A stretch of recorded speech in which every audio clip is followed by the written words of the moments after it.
Times Square post-urban renewal. All shiny and clean. I love it.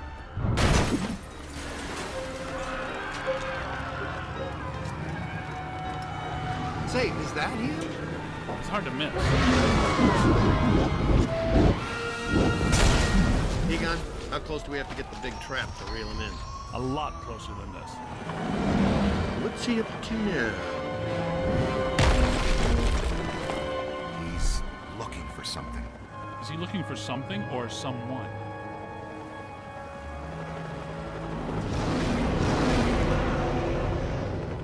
Welcome everybody, Josh here, back again today with a brand new and special product review. Today we're going to talk about this, which is Ghostbusters, the video game remastered on the PlayStation 4 as well as the PlayStation 5 through backwards compatibility. It's also available on Xbox Series S and X, along with the Nintendo Switch. If you have one of those consoles, you can definitely pick this game up wherever you have a console of that nature. So, is this game worth buying? I would have to say that this game, even 15-20 years later when this came out, because this game originally came out in 2009, is still worth buying even to this very day. Playing this game in 2024 after seeing Frozen Empire makes me want to go back and actually play this game through its entirety and experience being a Ghostbuster for myself. You're the rookie who is new recruit in the Ghostbusters franchise. You were tasked with trying to stop Gozer, who had taken over New York City, and you were tasked with assisting the team, which consists of Dan Aykroyd and Harold Ramis, as well as Bill Murray, and the entire Ghostbusters team with stopping this threat. And I think this is one of those video games that the passing of the torch really well compared to some of that of the modern film industry as well. And I think this has a really great hero's journey within it, where you're a new recruit. You're working with the older Ghostbusters team, including Ernie Hudson, who does show up towards the start of this game, and you're really trained in sort of the ways of the Ghostbusters, where you're hunting down ghosts with the ghost trap that you have at your disposal. You also have your flight suit, as well as your typical Ghostbusting gear, such as the proton beam and the proton pack. What's really cool about the proton beam and the proton pack in this game is it's basically like Gears of War. It's a third-person action-adventure game. For the course of the time that you spent playing Ghostbusters, the video game remastered, you actually get to upgrade your proton pack and add different customization options to your Ghostbuster as well. And I think that's really cool to see in the Ghostbusters franchise, because you're allowed to upgrade your gear with a skill tree, and you go around New York City with a PKE meter scanning ghosts. You use that PKE meter to kind of figure out which ghosts you can capture and with what methods you can capture them in. It's a really helpful tool, and you can actually look through different Ghostbusters lore that's strewn throughout the game as well. And I'm a huge fan of Ghostbusters 1984. I've been a huge fan of Ghostbusters, the franchise itself, since I was a kid in the 90s, and my dad actually showed me Ghostbusters 1984 and Ghostbusters 2 on the original VHS copies that he rented from the store. And I think that pretty much cemented me wanting to become a filmmaker, along with many other movies, to be one of those film franchises that's influenced me as a screenwriter and storyteller as well. And this video game is no exception. I think that if you're playing Ghostbusters the video game and you want to have that experience that you would never actually get any other medium, kind of wanting to become a Ghostbuster, this gives you all of that and more. You actually get to visit famous locations throughout New York City, such as the Sedgwick Hotel, which happens at the beginning of the game. You get to experience different really cool and iconic set pieces that were in the movie itself, such as going on top of a building and fighting the Stay Puft Marshmallow Man, which is a really cool boss fight that culminates in the Stay Puft's destruction towards the end of that boss fight. At the beginning of the game as well, when you're going through the Sedgwick Hotel, you're actually fighting Slimer, which is pretty cool to see the continuation of that event that took place in 1984, and Bill Murray actually cracks jokes about it. The humor in this game is just as great as it was in the 1984 Ghostbusters film. I think that as a fan of the humor that's featured within it, it's a lot of dry humor. It's also really raunchy at times, and there's a lot of jokes that kind of go over your head as a kid, but as an adult you understand. That's definitely true with Ghostbusters the video game remastered as well. And I think that humor is there mostly due to the fact that both Dan Aykroyd and Harold Ramis work the video game and its story as well, which is why this video game actually works so well as a continuation to Ghostbusters 2. This game does take place after Ghostbusters 2, and it takes place in the 1990s, 91 to be exact, and you're basically going throughout New York City trying to stop a massive threat of ghosts that is basically on the horizon with Gozer. And I think that does a really good job with it as well. And one of the really cool aspects about Ghostbusters the video game remastered is that it does have destructible environments similar to that of the Battlefield franchise, where Battlefield basically popularized destructible environments, basically taking out a wall and then kind of going through it and adding a little bit of an extra layer to that. It's not really as complex as that. There are elements where you can't really destroy it in the game, but there are objects and stuff that you can destroy, such as windows and desks and chairs and stuff like that, and it adds to the video game itself, because every time you destroy something in this game, one of the original Ghostbusters Ghostbusters, well, not really a Ghostbuster, but the guy that was basically acting as the villain of the 1984 movie, Walter Peck, shows up, and Walter Peck is acting like a environmentalist, and he's basically trying to stop the Ghostbusters in their tracks. He works for the PCOC, which is like an oversight committee, and he's trying to stop the Ghostbusters from committing destruction on an interdimensional scale. And there's even a dimensional rift that happens within the library, which you do go to, which is pretty cool to see. New York Public Library, and you kind of see the gray lady that appears of the 1984 Ghostbusters film. And there's a lot of really cool hidden Easter eggs and stuff throughout the entirety of the game that you can kind of collect along the way, called artifacts. It's really cool to experience this game as an adult compared to when I played this game as a child in high school, and seeing the changes that were made in the remastered version of this game. I know that the graphics look a little bit ancient compared to that of even modern games that are really stale on the movement mechanics, which are a little bit outdated to the time, but I think that the over-the-shoulder Gears of War style nature to this really does work in the game's favor. There's a lot of really cool upgrades you can make in terms of the ghost traps, as well as the proton pack and the proton beams itself. You get a lot of different gizmos and gadgets along the way as well. There's even a really cool trap on top of Ghostbusters hearse itself, where you can kind of take a ghost, and once you trap it, you basically toss it into the containment unit on the top of the hearse. There is a mini game for trapping ghosts, kind of like when you're capturing them and securing them in the trap, where a beam of light kind of shoots out of the ghost trap, and you basically move a ghost left and right and trying to keep it pretty much dead center in the area that you want to trap the ghost in. But while this can be a little bit difficult at first, you kind of get the hang of it over time. Everything about this game is pretty much damn near perfect, and I don't think there's a single thing about this game that I, as a fan of Ghostbusters, really dislike. I think the story and the graphics are a little bit outdated compared to stuff that we get nowadays, but I think that the reason why this game works as a continuation of the Ghostbusters franchise compared to so many other games that attempt this is the fact that this has the original cast, it has the actual writers working on the story itself as well. So you get a jargon that takes place within Ghostbusters universe that really only makes sense because of the actors that are involved in the story for this video game. And while the graphics are dated, I think that with the modern day consoles, it still looks really, really good in terms of the PlayStation 4, the PS5, the Xbox Series S and X. It even runs on the Switch pretty well, due to the fact they do have it digitally, and I actually played a little bit of it on my dad's place and then on trips and stuff like that. You can actually take this game with you and actually play, and it's really cool to have an experience you can have as a Ghostbusters fan on the go, which you really didn't have before. I think that this game, even though it's $30, is definitely worth picking up, especially if you want something that acts as the unofficial third movie in the Ghostbusters franchise. I think that this definitely does deserve and warrant a playthrough. So I think that the storytelling of this game is really great. I think that the hero's journey that your character goes through along the way, with being trained as a fresh recruit and kind of being inducted into the Ghostbusters franchise, to actually becoming a legit Ghostbusters in that universe towards the end of it, with the different boss battles that you get to fight as well. So the boss fights in this game are really unique and kind of scary, and sometimes can get a little bit creepy if you're not used to the nature of the Ghostbusters franchise, where it does mix humor as well as horror and comedy kind of all into one. I think that's one of the things that really does make this franchise stand out from many others. So those are my overall thoughts and opinions of Ghostbusters, the video game remastered. I definitely think it's worth picking up at any price, even at full price when this game originally came out, or even $30 that it is now. I think it's definitely something that when you part ways with your money, you won't be feeling like you're losing out. I really do think that this game should have been the benchmark for the Ghostbusters sequels or the reboots that came out after. I think that having the idea of an elderly group of Ghostbusters training a new generation of Ghostbusters was done well in this video game, and I think that if they kind of went that direction with Ghostbusters Frozen Empire, but even with Ghostbusters Frozen Empire, I still think it was a pretty decent movie. It wasn't anything to write home about. This isn't really a review for Ghostbusters Frozen Empire, but I think that for me personally, my favorite movies in the Ghostbusters franchise are Ghostbusters 1984, Ghostbusters Afterlife, and then after that is Ghostbusters 2, followed by, I really don't count 2016 as a Ghostbusters movie, but I digress, and maybe I'll talk about that in a future video where I discuss all the movies in the Ghostbusters franchise. But for now, this is just a review for the video game. So I think that this is worth it as a Ghostbusters fan. I think it's worth it if you're not a Ghostbusters fan. I think that you're going to really dig some of the story elements of this game. The different boss battles are pretty cool, along with some of the familiar locations and landmarks that you will see in New York City in this game. I think that they did a really good job for the technology that they had at the time. The fact that they got the original Ghostbusters team involved, I think all of that really works in Ghostbusters the video game. So let me know in the comment section down below what you guys think of Ghostbusters the video game remastered. Did you like it? Did you hate it? Which Ghostbusters movie is your favorite? Do you like Ghostbusters 1984 like me? Do you hate Ghostbusters 2? Do you hate Ghostbusters 2 like I do? Do you like Ghostbusters Afterlife or even Frozen Empire that just came out? Let me know in the comment section down below, and as always guys, rate, comment, subscribe, and I'll see you guys in the next video. Peace out.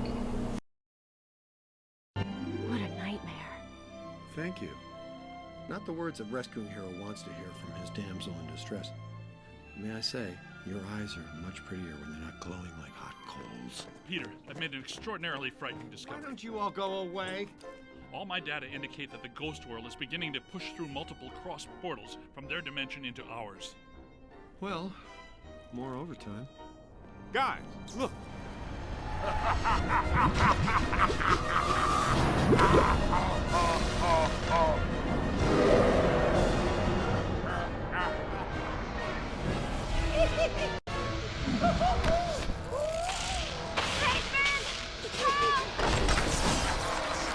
Now she calls my name.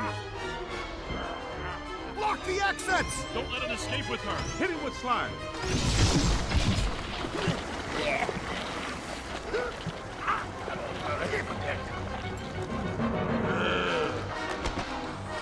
Winston, get the lady out of here before he hits on her again. In for the big yellow eye.